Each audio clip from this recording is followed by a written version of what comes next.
fiery horse with the speed of light, a cloud of dust, and a hearty hi-yo silver, the Lone Ranger.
With his faithful Indian companion Tonto, the daring and resourceful masked rider of the plains led the fight for law and order in the early western United States. Nowhere in the pages of history can one find a greater champion of justice. Return with us now to those thrilling days of yesteryear. From out of the past come the thundering hoofbeats of the great horse Silver. The Lone Ranger rides again. Come on, Silver. Let's go, big fellow. Hi-yo, Silver! Hi!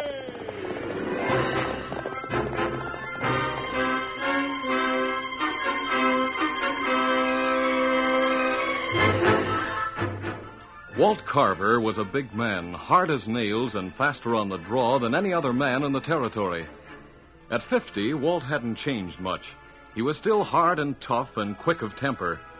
25 years before, he had brought his bride, Susan, to Texas and had claimed a large expanse of land as his own. Starting with little or nothing, Walt had fought stubbornly to reach his goal, to become one of the territory's most prosperous ranchers. He was tough and ruthless in his methods, and because of his stubbornness, quick temper, and lightning-like draw, few men cared to cross him. A year after his marriage, Walt had a son whom he called Sandy, and in whom he tried to instill the tough, ruthless traits he himself had, but without success. But Walt's one consolation was that Sandy, now 24, was even quicker on the draw with a gun than he was. One evening, Sandy entered the ranch house for supper. Dad, I want to talk to you about something. Well, go ahead and have your say and be quick about it. I'm about to eat supper. I reckon you knew that Tex and the boys were using a running iron to do a little extra branding, didn't you, Dad? You know, Sandy, I don't like that tone of voice coming from you. Stop trying to cover up and give me a straight answer. You know, I'm not a maverick any longer, Dad. All right, suppose I did know about that running iron. What about it? They were using those irons to change the Circle Y brand to our brand, the Circle X. You don't say. Well, now, that would be easy. It would just take an extra little line to change that Y to an X, wouldn't it? That's right. But I don't like what I saw. Oh, you don't, eh? You do your work and mind your own business, you understand? I'm running this ranch. And what's more, I'm not taking any back talk from you. Sit down and eat your supper. Wait a minute, Dad, not so fast. I found out they put that brand on almost 100 head of Circle Y cattle. Jed Combs can't afford a loss like that, and if he found out... In the first place, he couldn't prove a thing. And in the second place, I've warned Jed Combs to keep his cattle off the North Range or take the consequences. But that's open range. It doesn't belong to you. I've always used that North Range to graze my cattle. Combs' cattle are the only others to come there. But his ranch is nearby, that's why. I've heard it said that the Circle X brand went on a lot of strays from other ranches in the past. But I didn't believe it. Until today. I let people say what they like, as long as they don't get loco enough to say it to my face. Now, you've had your say. I don't want to discuss it any further. Come on in here, Susie. I'm ready to eat. Sit down, Sandy. I don't reckon I'm ready to sit down yet. I have some more to say about the matter, Dad. I said sit down. Whoa, Sandy, what's the matter? This stubborn young fool is trying to tell me how to run the Circle X. Please, son, sit down. Wait, and have- Mom. This is something between us that has to be settled now. I'll settle it in a hurry if you don't. Listen a minute, Dad. I said I don't like what I found out, and I mean just that. I hate to think of you being nothing more than a cattle rustler. Why, you... Walt, oh, Walt, you shouldn't have done that. All right. I can take it. From him, Mom. I guess I sort of had it coming. Sandy, your supper. I reckon I'm not hungry, Mom. So help me, Sandy. If you go talking out of turn to Jed Combs, you'll be sorry. Don't worry about that. I'm going out to see how the roundup's coming along for the cattle drive.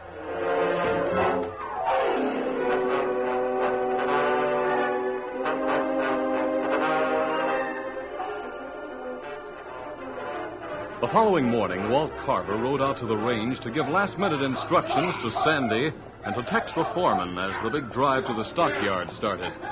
The three men sat on their horses watching as the cowhands urged the herd into motion. How many head you figure you got there, Tex? Little over 3,000 head, Mr. Carver. Good. See that you get them all to the stockyard. We'll get them there, provided nothing happens. Don't let anything happen. Sandy, when you get there, go to the agent for the cattle buyer. He's paying $15 a head in cash. See that you bring it back to me safe. I'll collect the money, don't worry. Now, let's get going, Tex. Right. I'll ride point and you ride drag. Have the boys watch out for strays back Sure, there. Sandy. Adios, Mr. Carver. So long. I'll be expecting you back at the end of the week. Eh? We'll make it that time. Adios.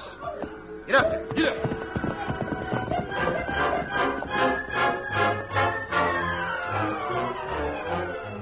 After making a successful drive and collecting the money for the herd, Sandy Carver, with Tex and the cowhands, started back home. As they had figured, it was the end of the week when they rode along the trail near the North Range toward the Circle X spread. At a fork in the trail, Sandy called a halt. Hold up, boys. Oh. What are we stopping here for, Sandy? I'm leaving you here, Tex. Hmm? I got a bit of business to attend to. Here, you take this bag and give it to Dad. It has the money in it. Yeah, sure. Give him this note, too, will you, Tex? All right. Now tell him you come along later. No need to. That note will explain. Just give it to him when you give him the bag of money. Just as you say, Sandy. We'll be seeing you later. Maybe. Get up there. Come on. Well, now, what do you mean by that, I wonder? Let's go, boys. Get up.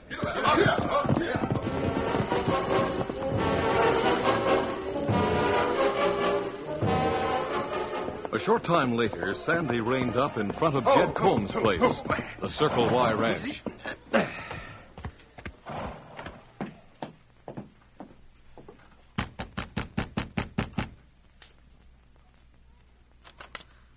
Well, Sandy Carver.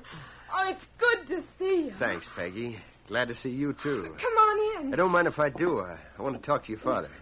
Dad, here's Sandy Carver. He wants to talk to you. Sandy Carver, huh? Well, let me tell you, Sandy, you got a lot of nerve coming here. Huh? By thunder, if I could get proof that Walt Carver changed my brand to his like a thieving rustler... Careful, Jed.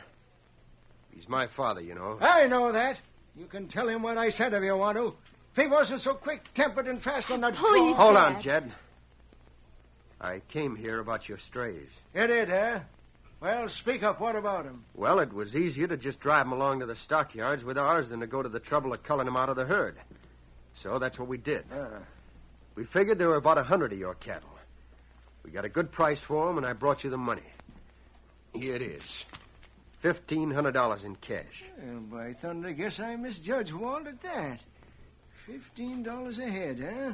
Well, thanks, Sandy. That's better than I could have done myself. Now, you'd better apologize for what you said, Dad. Huh?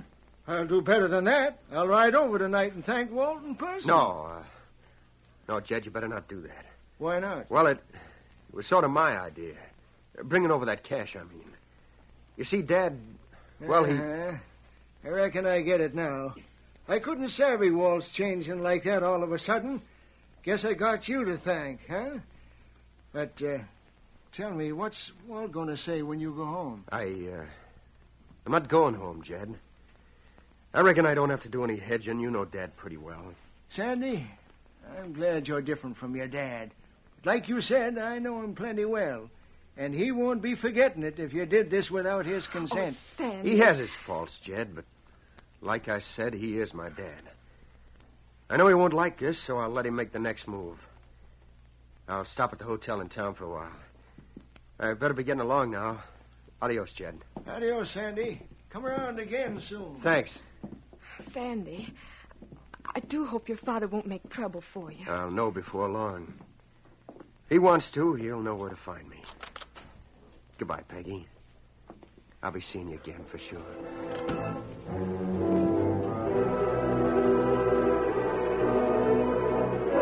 Meantime, in the hills outside of Dry Gulch, the town near Carver's Ranch, the Lone Ranger and Tonto had pitched camp a couple of days before. They were discussing rumors that Tonto had heard in town that afternoon. So some of the men from the comb spread think Walt Carver rebranded some of their cattle, huh? That's what me hear cowpoke from Combs Ranch say. I wouldn't be surprised. Walt Carver does just about what he pleases around here. The others are afraid of him. That's right. Me hear him have plenty quick temper. Draw gun heap fast, too. Yes, he has that reputation. I wonder if Jed Combs will try to do anything about the cattle. Maybe him not dare. Maybe him afraid. That's right. Of course he'd need proof. They say that Carver readily admits he takes over any strays he finds on the North Range. He's one of the old ruthless type of pioneers who thinks might makes right. Nowadays, though, his actions are liable to start a range war. I think I'll put on a disguise, Tonto, and then we'll ride into town after supper and see if there's any more rumors. With the disguise, I won't have to wear my mask. Now me get supper ready. That night, the Lone Ranger and Tonto rode into Dry Gulch and went to the cafe. They sat down at a table in the back just as Sandy Carver approached them. We'll sit here, Tonto. Say, mister, you have a match? Yeah. Here's one. Thanks. You have a cigarette? No, thanks. I reckon you're a stranger in town, aren't you? Oh, that's right. My name's Carver. Folks call me Sandy. Oh, I've heard of Walt Carver of the Circle X. He's my father. I see. Mind if I sit down here? The place is kind of crowded tonight. Of course. Sit down. Thanks. I reckon what folks might have told you about Dad wasn't too good. But he's got a lot of good qualities he don't show much. I'm sure he has, Sandy. It took men of his caliber to build the West. What they went through made them resent the fact that others who have followed in later years had it so much easier. Say, now, I reckon you hit the nail right on the head at that, mister. Oh, here comes Tex, our ranch foreman. Oh? Hey, Tex, I'm back here. Well, I was hoping I'd find you here, Sandy. I got bad news for you. I thought maybe you would have. Did you give Dad the money in the note? I sure did. He was worried at first when he saw you weren't with me. Then I gave him the money in the note. What then? Sandy, after he read that note saying that you were paying Combs for his strays, and that you'd be waiting at the hotel if he wanted you, man, he like to tore the roof off. I expected him to be sore. Sore? Listen. He says to me, Tex, you go tell that no-good Sandy I said to hit the trail if he knows what's good for him. If he isn't gone by tomorrow noon, by thunder, I'll go gunning for him. Dad said that? Yes, sir. And that's what I come to tell you, Sandy. I never saw him so mad before. And knowing him like I do, I'm sure as blazes that he'll gun you down if he meets up with you. Now, you better leave town tonight, Sandy. But Sandy's his own son. Mister, that don't make him change his mind once he says a thing. Mr. Carver's plenty stubborn. Well, both him and Sandy are faster on the draw than anybody else in the territory. So there's no telling what'll happen if they meet. I see. What are you going to do, Sandy? There's only one thing I can do. Tex, go back and tell Dad what I said in that note stands. If he wants me, I'll be here. I'm staying right in town.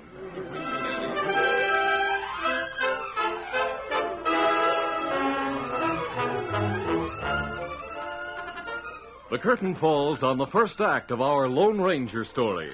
Before the next exciting scenes, please permit us to pause for just a few moments.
to continue our story.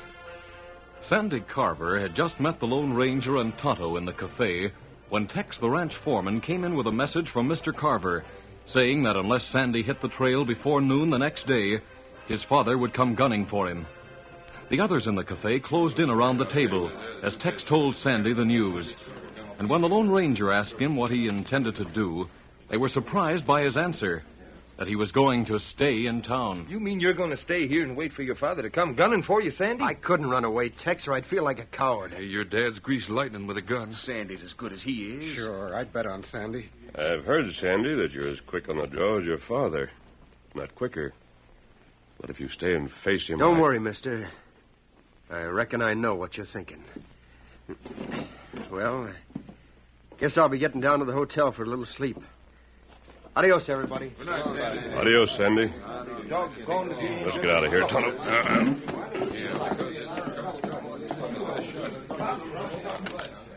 We go back to camp now, Kimasabi? No, Tonto. We're going to ride to the Circle X Ranch.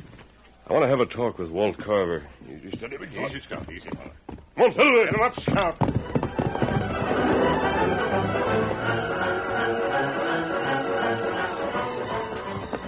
A short time later, the Lone Ranger and Tonto reined up in front of Walt Carver's ranch house. Oh, Silver. Oh, fella. Easy. You wait here, Tonto. I won't be long. You wait.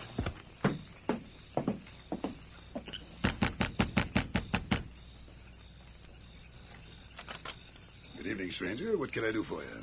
Are you Walt Carver? That's right, I am. I'd like to talk to you. What about him?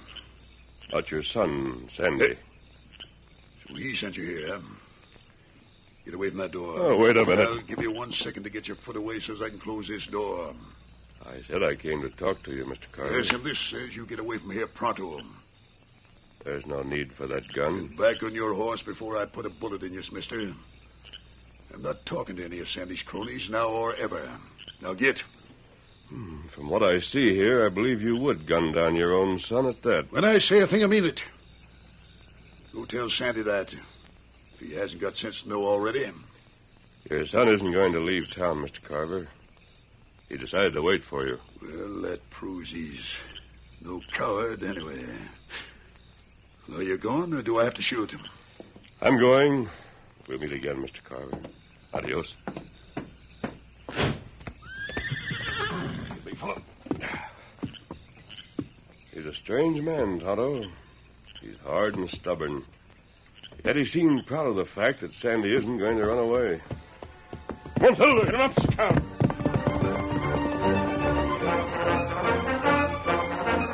After spending the night in camp, the Lone Ranger and Tonto set out for town the next morning. The Lone Ranger still wore his disguise as a rancher. As they rode along the trail, Tonto spoke. You think Walt Carver really shoots them, Kimasabi? Yes, I believe he'll try, Tonto. But I'm just as certain from the way he spoke and the expression on his face that Sandy won't draw against his father. That mean him get killed, maybe. Yes, but I hope we can prevent that, Tonto. The ironical thing about the situation is there's a strong bond between those two men. I found that out as I talked to them. Them both plenty stubborn, seem like. Yes, especially Walt Carver. I figure this is the first time Sandy's gone against his father's wishes. That fact has maddened Mr. Carver beyond reason. That's right. I want to get to town early, Tonto, so let's hurry. Come on, Silver! Come up, Scout.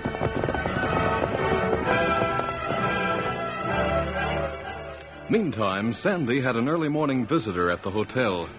He sat in the lobby talking to Peggy Combs.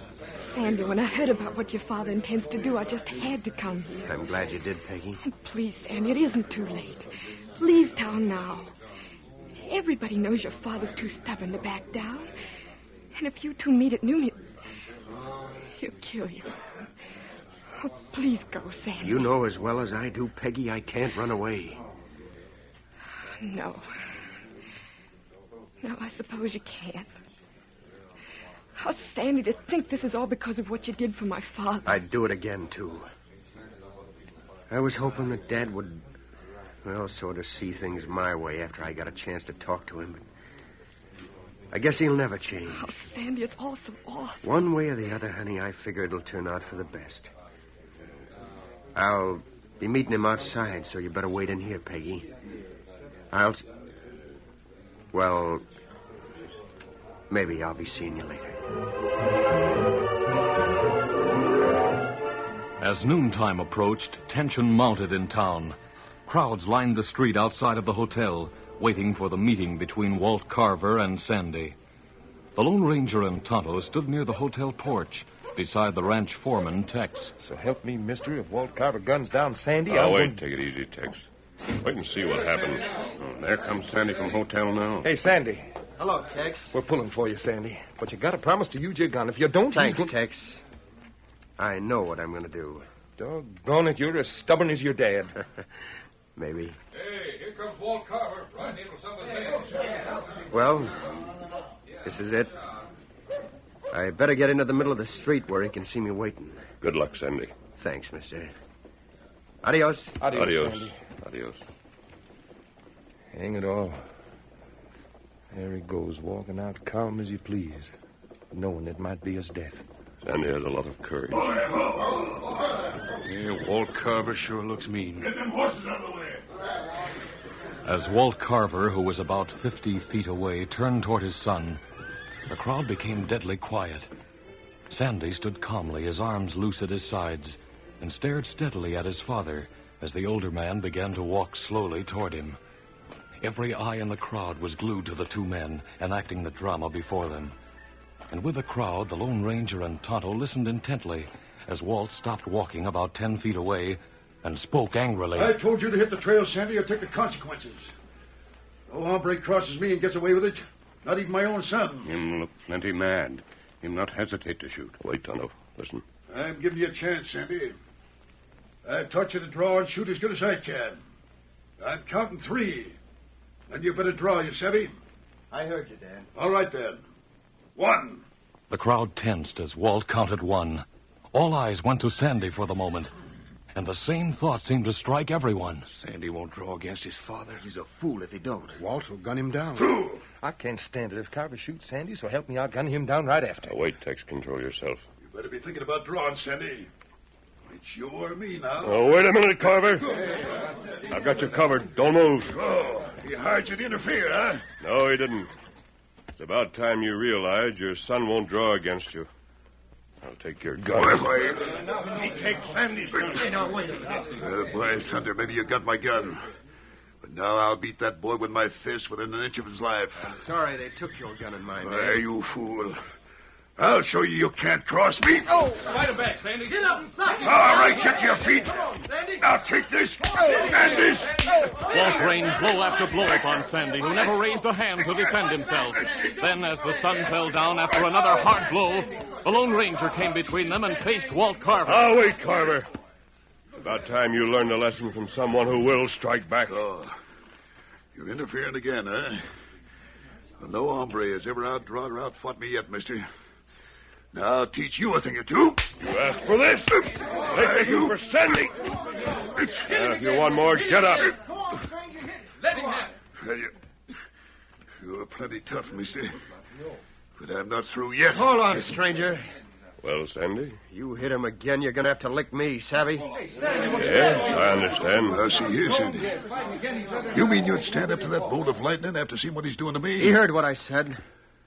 I don't back down when I say something. You got that from your father, Sandy. I heard what you said all right, and I know you mean it. But Sandy didn't land one blow on me. Sandy never tried to land a blow. Mr. Carver, it's about time you came to your senses and realized that Sandy has grown to manhood. He's more than your match in every way. But because you're his father, he refused to draw against you or fight you. Oh, Sandy. Sandy, I can't stand any more of this. You two, a father and a son who are supposed to love each other. Facing each other with guns and fighting each other in the street. You could have killed your father, but you wouldn't draw. You could have beaten him in a fight, but you wouldn't raise your fist against him. If it hadn't been for this stranger, your father would... Oh, he's a stubborn old fool. Gone stark raving mad because he can't make you just like him. No, Peggy. Take it easy, honey. I'll be dog. Go on. The girl says it's true, Carver. Your strong desire to make everyone bend to your will blinded you. in spite of the strong feeling I know you have for your son. Well, we'll never know just what would have happened if I'd let you go on with the guns. Well, I don't like to think about that, but... Well, I have a sneaking suspicion. I might have shot Wild. If you hadn't have shot Wild and Sandy hadn't have drawed Mr. Carver, I'd have plugged you, so help me. We all know Sandy can outdraw you, and we know, too, that he could have whipped you with his fist if he had a mind. Well, what do you expect? He's a Carver, isn't he? Well, I'll be doggone. What's more, he's my son. Sandy, Yes, Dad? I guess I didn't realize you were grown up, like you said. And as for your giving that money to Combs in spite of me, well, I was kind of proud of that underneath. Do you think you could sort of forget what's happened? Maybe get into the saddle and run things at the ranch the way you want to run them? Oh, gosh, Dad, sure. Let's shake on it. All right. I knew you weren't a coward the way you stayed to meet me, and the way you stood up to that stranger who was even better with his fists than I was. Say, where'd he go? Oh, he and the Indian went over to the hitch rack. Oh, he was wonderful the way he stopped you and made things come out the way they have. Yeah. I guess we owe everything to him, Dad. I wonder who he is. I found out from the Indians, Sandy. There was the Lone Ranger. Oh, Ranger.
This is a feature of the Lone Ranger Incorporated, created and produced by George W. Trendle, directed by Charles D. Livingston, and edited by Fran Stryker.